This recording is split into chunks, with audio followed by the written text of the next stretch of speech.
ሸሃዳ መቀበል እፈልጋለሁ፣ ግን ውስጤንም ከሚረብሹት መጀመሪያ ላይ አንድ ሶስት ጥያቄዎች አለኝ። እነሱ ልጠይቅና መልሰህልኝ ክብሩ ከተገባኝ ብቀበል ደስ ይለኛል። እሺ ሌላው እንዳነበብኩት እኔ ባለሁበት የኦርቶዶክስ እምነት እናታችን ቅድስት ድንግል ማርያም የኢየሱስ ክርስቶስ እናት ትባላለች። ኢየሱስ ክርስቶስን በድንግልና የመውለድ ሀቅ ማንንም የማያሻማ ቢሆንም ካጠፋው ይቅርታና የኔ ጥያቄ ፈጣሪ በፍጡሩ የመፈጠሩ ሚስጥር ምክንያት ምን ይሆን ነው። ይህን በእርግጥ አንተም መጠየቅ ያሳፍራል፣ ይቅርታ። ሌላው ከዚሁ በተያያዘ በእስልምና ደግሞ ካልተሳትኩ ቅዱሱ ቁርአን ማርያምን የኢየሱስ ወይም የኢሳ እናት ነች ይላታል። እሱም በእስልምና እንደ ነቢይ ይቆጠራል መሰለኝ። እናም ጥያቄ አንድ ኢየሱስ እናንተ ጋር ነብይ እኛ ጋር ፈጣሪ እንዴት ሊሆን ቻለ የሚል ነው። የመጨረሻና ከዚሁ በተያያዘ ደግሞ ኢየሱስን በእስልምና መወለድ ሳነብ ኢንተርኔት ላይ እንደ ተአምር ይቆጠራል፣ ማርያምን በዚህ ተአምር ውስጥ ቁልፍ ሚና አላት ይላል። ይህ ተአምርና ሚና የተባለው የእናታችን ማርያም ኢየሱስን በድንግልናና በመውለድ ችሎቷ ብቻ ነው ወይስ በኢየሱስ መወለድ የቅዱሱ አላህ ፍቃርና ጠቢብነትን ማሳያ ስለሆነ ነው ወይስ ሌላ መልእክት አለው የሚል ነው። በጣም ጥሩ። አዎ ድንግል ማርያም በድንግልናዋ ማንም ወንድ ሳይነካት፣ ልብ በሉ ሳይገናኛት ብቻ አይደለም፣ አንድ ባዕድ ወንድ እንኳን እንዲህ አድርጎ ነክቷት የማታውቅ እንደሆነች ተነግሯል በቁርአን ላይ። ወለም የምሰስኒ በሸር አለች፣ ወንድ ያልነካኝ ሲሆን የምትለውን ቃሏን አላህ አረጋግጦ አስፍሮላታል። ማንም ወንድ አልነካትም። በዚህ ማንም ወንድ ሳይነካት በድንግልናዋ ሳለች አምላክ አላህ ሱብሓነሁ ወተዓላ ተአምራዊ በሆነ መንገድ ያለ ወንድ ግንኙነት ከእርሷ ልጅን ፈጥሯል። ገብቷችኋል? ይሄንን ምክንያቱንም ጠይቃ ነበር። ለምንድን ነው የሚለውን መልአኩ ገብርኤል መጥቶ ይህን በነገራት ጊዜ ጠየቀችው። ወሊነጀዐለሁ አያ፣ አምላክሽ አላህ ይህን ከአንቺ የማደርገው ተአምርን ላደርግ ዘንድ ነው ብሎሻል። ተአምር ማለት እስከዛሬ ሲደረጉ ከነበሩ ነገራቶች ወጣ ያለ በተለምዶ የማይታወቅ ያንን ጥሶ የመጣ ማለት ነው። ከዚህ በፊት ያለ ወንድ ከሴት ብቻ የተፈጠራለው የለም ነበር ከእርሷ በፊት። ገብቷችኋል አይደለ? ነገር ግን ከእርሷ ይሄን ነገር አምላክ አላህ ሱብሓነሁ ወተዓላ በማድረግ ለካ አምላክ ያለ ወንድ ግንኙነት ከሴትም መፍጠር ይችላል ማለት ነው የሚለውን የአምላክ ኃይል ሙሉ እንደሆነ ሰዎች ይረዱ ዘንድ ለማድረግ ያደረገው ጥበቡ ነው። መልአኩ ገብርኤልን ጠይቃ እሷ ይሄንን ብሏታል። ወሊነጀዐለሁ አያ፣ ተአምረኛነቱ ከሁለቱም በኩል ነው። የተአምሩ ባለቤት ማን ነው? ይሄን ነው እንድታስተውል የምፈልገው። ያ አንዱ አምላክ ነው። የመሲሁም አይደለም የማርያምም አይደለም። የእነርሱ አስተዋጽኦ አለበት ወይ የለበትም? አድራጊው ሁሉን ነገር ሰሪው ያ እርሱ ነው። ገብታችኋል አይደለ? ሁለቱንም ግን ተአምር አደረጋቸው አምላክ አላህ ሱብሓነሁ ወተዓላ። ሁለቱም ተአምር እንደሆነ ይገልጻል። ሁለቱም ተአምር እንደሆነ አላህ ሱብሓነሁ ይገልጻል። ከሱም አንፃር ተአምር ነው፣ ከሷም አንፃር ተአምር ነው። ወለቲ አሕሰነት ፈርጀሃ ፈነፈኽና ፊሃ ሚን ሩሒና ወጀዐልናሃ ወብነሃ አየተን ሊልዓለሚን ይላል። እርሷንም ልጇንም ለዓለማት ድንቅ ተአምር አደረግኳቸው ይላል አላህ። እርሷንም ልጇንም ተአምር አደረግኳቸው። የእርሷም ተአምር ነው ያለ ወንድ ማንም ወንድ ሳይገናኛት የወለደች ሴት ያቻትና ተብላ ትገለጻለች አይደለ? ተአምር ነች። እርሱም ተአምር ነው ያለ አባት ከእናት ብቻ የተፈጠረ የተገኘ በማለት ይሄም ለእርሱም ተአምር ነው። ገብታችኋል አይደለ? አምላክ በእነርሱ ላይ ድንቅ ስራውን ተአምሩን አሳይቷል። አዎ ተአምር ናቸው። ገብታችኋል አይደል? የዚህ ግን ባለቤቱ ማን ነው? ያ አንዱ አምላክ ነው። ያንን አንዱን አምላክ ነው ልንደነቅበት የሚገባው። ያንን አንዱን አምላክ ነው በዚህ ነገር ላይ ልንገረምበት የሚገባው። ገብታችኋል አይደለ? ያ ነው። ስለዚህ ክርስቶስ ለምንድን ነው ታዲያ ከተወለደስ በኋላ ወይ ከተፈጠረ በኋላ ምን ለመሆን ነው የሚለውንም ማርያም ጠይቃ ተመልሶላታል።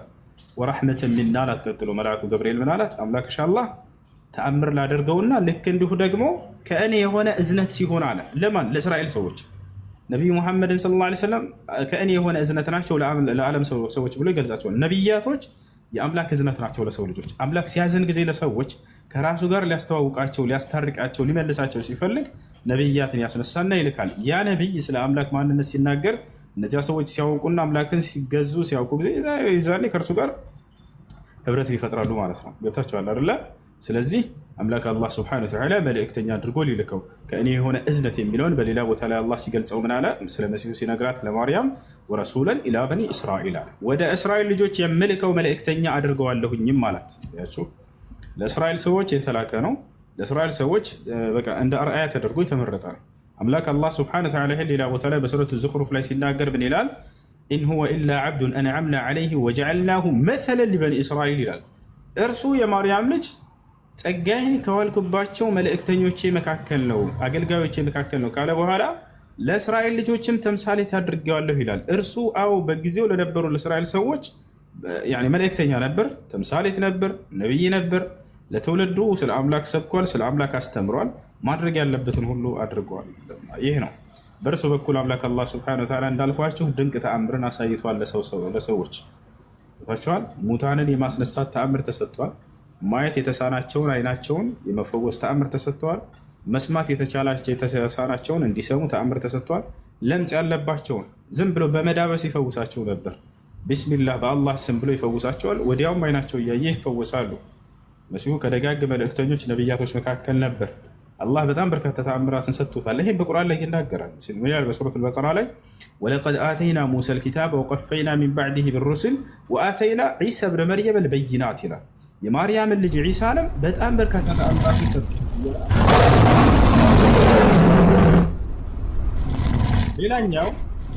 ሌላኛው ምንድነው? መሲሁ ዒሳ ዓለይሂ ሰላም የሚደንቅ ተአምራቶችን ካደረጋቸው መካከል ያኒ ከማ ይርዋ ذلك ይህ እንደተዘገበው መሲሁ ከዕለታት አንድ ቀን ከእስራኤል ወጣ ብሎ መሄድን አሰበ። ለመሆኑ ይሄ መሲሁ ያለበት መንገድ እውነት ነው ወይንስ ሐሰት ነው የሚለውን ለማረጋገጥ አንድ ሰው አብሮት ልከተለህ የምትሄድበት ቦታ ነው። ልከተለህ አለው። መሲሁ እሺ ተከተለኝ አለው። እሺ ተከተለኝ አለው። በጉዟችን ላይ ጉዞ ሊያደርጉ ነው። ስንቅ መያዝ አለባቸውና ስንቅ እንያዝ አሉ። መሲሁ ዒሳ ዓለይሂ ሰላም አንድ ዳቦ ወይንም አንዲት ቂጣ ይይዛል። ያኛው ደግሞ ሁለት አመጣ። በቃ ስምምነት አደረጉ። አላህን ከፍጡራን ጋር ከሚያመሳስሉት ሰዎች አንዱ አርረሕማኑ ዐለል ዐርሽ እስተዋ ማለት አላህ ዐርሽ ላይ ተደላደለ ማለት ነው ብሎ በዚህ ርካሽ እምነቱ ሊያጠምቅህ ከሞከረ ተከታዮቹን 3 ጥያቄዎች ጠይቀው። አንደኛ አላህ ሱብሓነሁ ወተዓላ በቁርአን ላይ እነዚያን ተውበት አድራጊዎችን ሲያወድስ ኢነላሃ ዩሒቡ ተዋቢነ ሲል አተዋብ ማለት ምን ማለት ነው በለው። ትርጉሙን የሚያውቀው ከሆነ አተዋብ ማለት ወንጀሉ ተውበት ማድረግ የሚያበዛ ማለት ነው ይልሃል። ይህን ከመለሰልህ ወደ ሁለተኛ ጥያቄ ተሸጋገር። አላህ ሱብሓነሁ ወተዓላ በቁርአን ላይ ሁወ ተዋቡ ረሒም በማለት ራሱን ሲገልጽ አተዋብ ማለት ከወንጀሉ ተውበት ማድረግ የሚያበዛ በማለት ለፍጡር በሰጠነው ትርጉም ይተረጉማልን በለው። አይ እዚህ ቦታ ላይ ለአላህ ሲሆን በዚህ ትርጉም አይተረጉምም ይልሃል። ከዚያም ወደ 3ኛ ጥያቄ ተሸጋገር። ታዲያ ለአላህ ሲሆን አተዋብ ማለት ምን ማለት ነው በለው። የሚያውቅ ከሆነ አሁንም አተዋብ ማለት ተውበት ተቀባይ የሆነ ጌታ ማለት ነው። ይህ ማለት ውድ ወንድሞችና እህቶቼ አተዋብ አላህ ሲገለጽበትና አተዋብ ፍጡር ሲገለጽበት ትርጉሙ ይለያያል ማለት ነው። እኛም የምንለው ይሄው ነው። ኢስተዋ የሚለው አላህ ሲገለጽበትና ኢስተዋ የሚለው ፍጡር ሲገለጽበት ትርጉሙ ይለያያል ነው የምንለው። ኢስተዋ የሚለው ፍጡር ሲገለጽበት ተቀመጠ ተደላደለ ይባላል። ኢስተዋ የሚለው ግን አላህ ፈጣሪያችን ሲገለጽበት ግን እንደ ፍጡር ተቀመጠ ተደላደለ ተብሎ ሳይሆን የሚተረጎመው አርሹን ተቆጣጠረው ባለበት ጠብቆ አቆየው ተብሎ ነው የሚተረጎመው ማለት ነው። እስካሁን የጠቀስነውን ውድ ወንድሞችና እህቶቼ በቀላሉ ለመረዳት ለፈለገ ሁሉ ግልጽ የሆነ ነገር ነው። አላህ ሱብሓነሁ ወተዓላ እምነታችንንም ጾማችንንም ከመበላሸት ይጠብቅልን። ወሰላሙ ዐለይኩም ወረሕመቱላሂ ወበረካቱሁ። آمن الرسول بما